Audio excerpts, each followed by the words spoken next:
Você já ouviu falar sobre o narcisismo? Será que você conhece alguma pessoa com características narcisistas? Hoje nesse vídeo nós vamos falar sobre narcisismo. O que é isso?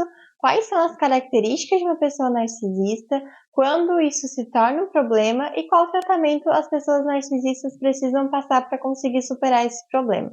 Antes de começar, eu quero te pedir para se inscrever nesse canal. A minha meta é chegar a 1000 inscritos esse ano e a sua colaboração é muito importante para que esse canal cresça e continue levando conteúdo de saúde mental para mais pessoas. Então vamos lá?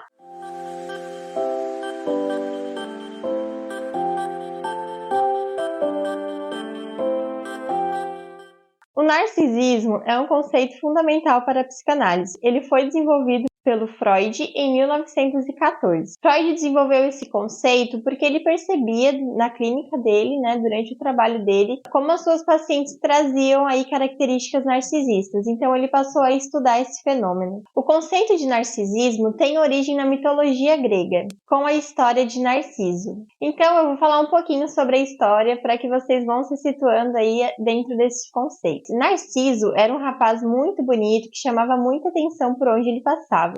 Por ser muito bonito, por chamar a atenção, ele tinha muitas pretendentes, mas ele rejeitava todas elas. Durante um passeio pelo bosque, Narciso encontrou uma fonte. Como ele estava com muita sede, ele foi beber água nessa fonte. Ao se abaixar para beber água, ele se deparou com a imagem de um rapaz muito bonito. Ele se apaixonou pelos cabelos desse rapaz, pelo nariz, pela boca, pelos olhos.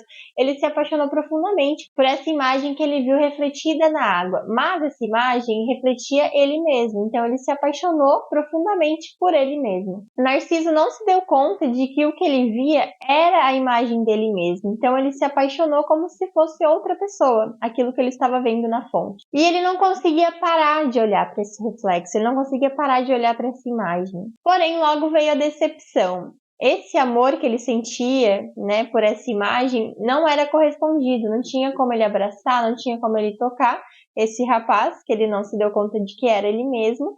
Então, ele ficou profundamente frustrado. Mas mesmo não tendo esse amor correspondido, ele se recusou a sair da fonte. Então, ele ficou ali na fonte até definhar, até morrer de sede, morrer de fome, porque ele não conseguia sair de perto dessa imagem. Essa morte também pode ser entendida como uma morte metafórica, que é o que também pode definir aí esse conceito de narcisismo. Que quando a gente se fixa somente na gente mesmo, a gente acaba morrendo. A gente morre para o mundo, a gente morre para novas descobertas. A gente não está aberto para conhecer coisas, conhecer o mundo, conhecer outras pessoas, porque a gente está fechado na gente mesmo. Então a gente morre para o mundo. Então Freud, ele usou essa história para conseguir aí elaborar esse conceito de narcisismo. Como eu falei, era algo que ele presenciava nas suas pacientes. Mas o que acontece? O narcisismo, ele é um processo natural que acontece no início do desenvolvimento humano, presente desde o nascimento. Então, para o recém-nascido, tudo que está à sua volta, inclusive a mãe, faz parte dele mesmo. Então, a criança acaba se sentindo plenamente satisfeita, já que tudo que ela precisa é ela. Tudo pertence a si própria, então ela é o centro do mundo. Só que dentro de algumas semanas, a criança vai percebendo que as coisas são separadas. A mãe é um ser individual. Então, isso vai gerando aí uma angústia. Ela começa a perceber isso porque a fome que ela sente, às vezes, vai demorar um pouquinho mais para ser satisfeita, porque a mãe precisa se deslocar para amamentar, para dar mamadeira.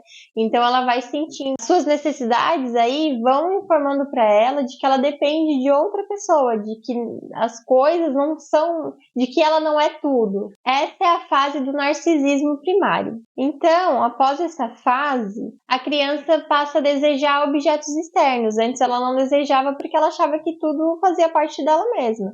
Só que ela começa a fazer essa diferenciação, então vai encerrar essa fase do narcisismo primário e ela vai começar a desejar objetos externos que a satisfaçam, como o seio da mãe, a mamadeira, Só que nem sempre esse desejo vai ser sanado na hora. E com isso, a sua energia volta-se para si mesma, de novo. Então, esse momento é o momento do narcisismo secundário. Então, a criança passa aí por essa quebra, onde ela entende que as coisas que nem tudo depende dela.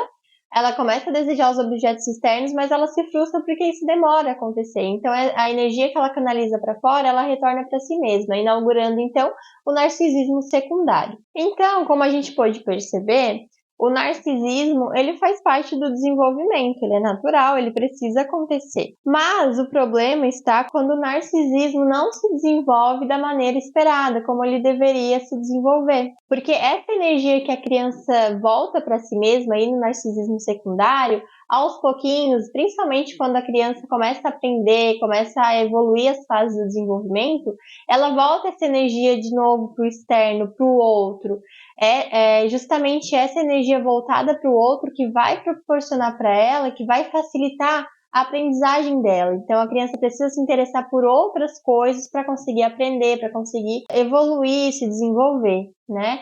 Só que às vezes isso não acontece. Pode acontecer de essa energia não se voltar para fora, ficar centrada na pessoa. E aí é onde começa o problema. As pessoas ficam, então, presas em estágios muito básicos do desenvolvimento, não saem aí do narcisismo, né, como deveria sair, e elas vão ficar aí autocentradas, se preocupando muito consigo mesma, não se importando tanto com os outros. Elas ficam obcecadas em satisfazer suas próprias necessidades sem levar em consideração as necessidades das pessoas à sua volta. Ela não consegue ver as pessoas à sua volta. Então, qual é a causa, né? O que pode deixar uma pessoa aí fixada nesse estágio mais básico do desenvolvimento? A gente pode imaginar duas possibilidades para isso. Ou essa pessoa teve pais, cuidadores super protetores, que super valorizavam essa criança, tudo que a criança fazia era perfeito, maravilhoso, que ela não tinha defeito nenhum, tudo que ela não precisava de ninguém, que ela era autossuficiente. A gente tem esse cenário, mas também existe o cenário de uma criança que foi rejeitada, que foi abandonada, que não teve as suas necessidades suficientemente bem supridas. Então, essa criança também pode ter ficado fixada nessa fase, no narcisismo, voltou a energia para ela mesma, porque realmente ela que tinha que fazer tudo por ela mesma. Então, ela se basta, não precisa de ninguém, já que o outro não pode ajudá-la, né? Não pode satisfazer suas necessidades. Então, a gente tem esses dois cenários que podem ser a causa de uma personalidade narcisista. A psicanálise identificou de que esses cenários podem causar aí uma ferida narcísica, uma ferida nesse estágio do desenvolvimento. Essas feridas narcísicas podem levar o sujeito a uma busca incessante por admiração, por reconhecimento, por validação das pessoas, numa tentativa de compensar ou esse abandono, essa falta de cuidado, ou então para manter aquilo que ele tinha quando era criança, né, que ele era super valorizado. Então, como que a psicanálise vê o narcisismo? O narcisismo, ele é visto como fruto de um ego fragilizado, porque o ego precisa, como ele é um ego fragilizado, precisa constantemente se defender, se preservar e se autoafirmar. Então, para que esse ego fragilizado possa se defender, ele cria uma imagem super valorizada de si mesmo. Então, para a gente entender melhor, né, a gente pode pensar o narcisismo como uma dificuldade de suportar a diversidade, de não entender que existe outras formas de pensar. Tem aí uma dificuldade de tolerar a complexidade da vida dos seres humanos, porque a pessoa narcisista, ela simplifica muito as coisas. Ela simplifica muito o mundo para si mesma. Então, ela se fecha à individualidade do outro, justamente porque ela só se importa consigo mesma. Mas isso não significa que o narcisista vai se fechar para o contato com os outros.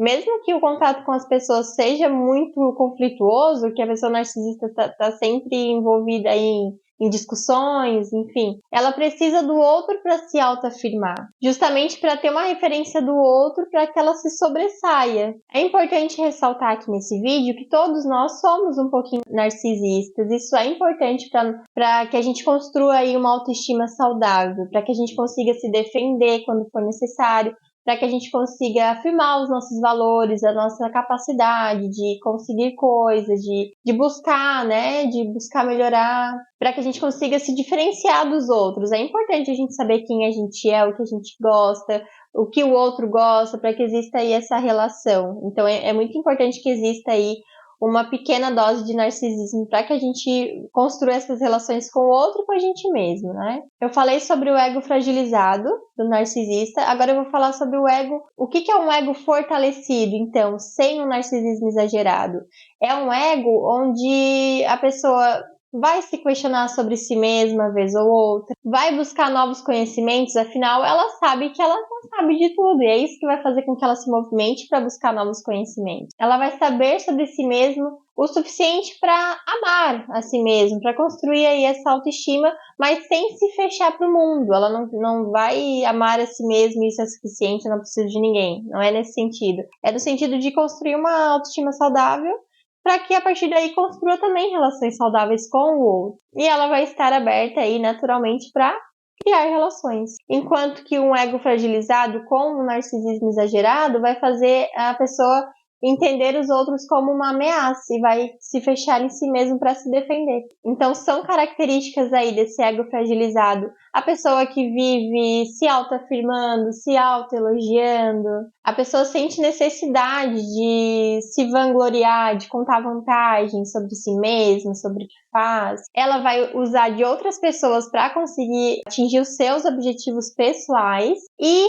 também é frequente essa pessoa demonstrar muita agressividade quando ela é contrariada ou quando ela é questionada. Isso abala aí esse ego fragilizado que não dá conta de se defender de uma forma equilibrada. Então, é uma pessoa que vai ser um pouco mais agressiva. A terapia psicanalítica tem como objetivo, então, fortalecer o ego fragilizado que está preso aí nesse estágio de narcisismo, para que essa pessoa consiga superar ou pelo menos amenizar essas características aí que causam grandes problemas nas relações, né? Então, como eu falei, quando o narcisismo ele não se desenvolve de uma maneira saudável, de uma maneira esperada, a pessoa pode desenvolver o transtorno de personalidade narcisista. Ela vai ter uma ideia exagerada acerca da sua própria importância. Então, algumas características desse transtorno é ter aí essa dificuldade de se relacionar com os outros, afinal ela não está aberta, né, para se relacionar com as pessoas. Ela usa as pessoas, na verdade, para se vangloriar e elas supervalorizam as suas opiniões, então ela não se importa com o que as pessoas pensam, só o que ela pensa é correto, só o que ela pensa é importante. Pessoas narcisistas também possuem uma grande dificuldade de se colocar no lugar do outro, então não entende o sofrimento do outro. Vive numa bolha onde é só ela e ela mesma. Possui aí muita dificuldade de demonstrar empatia. Existem alguns teóricos também que afirmam que o narcisista ele está mais propenso a desenvolver quadros de depressão, quadro de dependência em álcool ou outras drogas.